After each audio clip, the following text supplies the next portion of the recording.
Mesdames et messieurs, bonjour et bienvenue sur votre chaîne d'information en temps réel. L'actualité en Afrique et dans le monde en continu.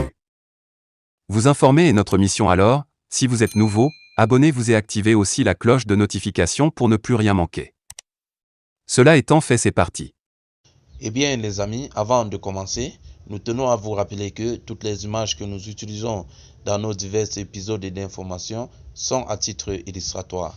Alors nous vous implorons de rester polis et courtois au niveau de vos commentaires, sous peine de ne pas les voir supprimés. Cela étant fait, c'est parti. Moudou Badji et sa famille font partie des quelques 690 Sénégalais qui ont cherché refuge en Gambie après que l'armée sénégalaise a lancé une opération le 13 mars contre les indépendantistes en Casamance. Ils sont désormais hébergés par des Gambiens en attendant de rentrer chez eux. Quand on courait pour venir ici, on entendait les balles siffler et des gens tomber, témoigne Moudou Badji. Accompagné de ses 3 épouses, ses enfants et sa famille élargie. Ils ont dû abandonner leur champ et traverser la forêt dans la nuit après la reprise de combat entre l'armée sénégalaise et les séparatistes. Nous avons fui à cause de la guerre. J'entendais régulièrement des coups de feu. C'étaient des militaires et les rebelles qui se battaient. C'est vrai qu'on ne pouvait pas les voir, mais on entendait les tirs. Ce n'est pas sûr de rester dans cet environnement, explique-t-il. La douzaine de personnes qui constituent la famille de Moudou Badji ont aménagé dans une famille d'environ 15 personnes. Femmes et enfants dorment ensemble sous le toit en tôle ondulée de leur nouvelle maison, en ciment sur des matelas posés à même le sol. Une situation qu'ils jugent très inconfortable et leur fait regretter leur Sénégal natal. À la maison, chacun avait sa chambre et on pouvait dormir paisiblement à l'intérieur.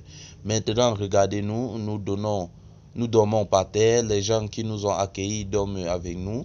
Ils n'ont aucune intimité à cause de nous. Le gouvernement gambien nous a aidés en construisant des tentes que vous pouvez voir là-bas. Mais il fait très chaud à l'intérieur, relate M. Badji nostalgique. La situation des hommes est tout aussi peu enviable que celle des femmes et des enfants. Ils sont logés dans des tentes en bâche verte offertes par la Croix-Rouge gambienne. Avez-vous vu cette bâche? Ce sont des gens qui nous ont aidés à la monter. Le soir, si le vent souffle très fort, il l'emporte et on se lève la nuit pour la réparer.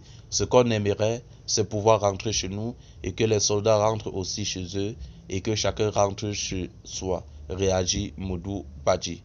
Suleiman Sonko, l'hôte de Badji, affirme que l'aide humanitaire est lente et rare et il en souffre. La situation est aussi préjudiciable pour les enfants dont la scolarité est interrompue. Beaucoup d'enfants ont arrêté d'aller à l'école depuis qu'ils ont fui leur village. Ça me fait mal, confie Suleiman Sonko, compatissant et inquiet. Cette situation inquiétante également Abdoulaye Yewe, directeur des programmes et des opérations à la Croix-Rouge gambienne, qui recommande la prudence dans les zones de conflit en Casamance. Nous ne savons pas vraiment quelle est la situation dans la région de la Casamance. Des combats peuvent éclater à tout moment, avance l'agent humanitaire. Formé en 1982, le mouvement des forces démocratiques de Casamance MFDC, les séparatistes qui revendiquent l'indépendance de cette partie sud du Sénégal, est en grade de parti inactif depuis un cessez-le-feu en 2014, mais il continue de lancer des attaques occasionnelles provoquant des interventions militaires.